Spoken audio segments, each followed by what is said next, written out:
जय हिंद दोस्तों।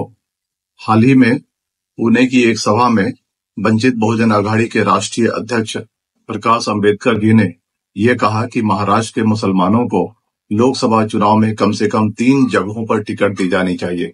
महाराष्ट्र के मुसलमान प्रकाश अंबेडकर जी के इस सुझाव का स्वागत करते हैं। मेरा मानना है कि मुसलमानों की आबादी महाराष्ट्र में लगभग 12% है और यहाँ पे लोकसभा की 48 सीटें हैं। आबादी के हिसाब से 5 सीटों पर मुसलमानों का हक है। अगर 5 सीटें नहीं मिलती हैं तो कम से कम 3 सीटें मिलनी चाहिए। मैंने हाल ही में एक किताब लिखी है, absent in politics and power, political exclusion of Indian Muslims.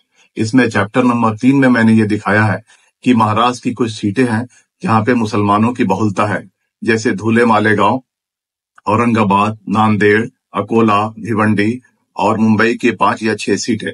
मुझे लगता है कि मुसलमानों को उनकी आबादी के हिसाब से टिकट मिलनी चाहिए।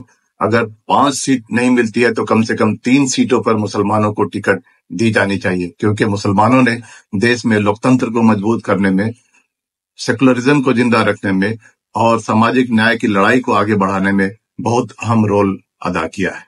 धन्यवाद। जय हिंद।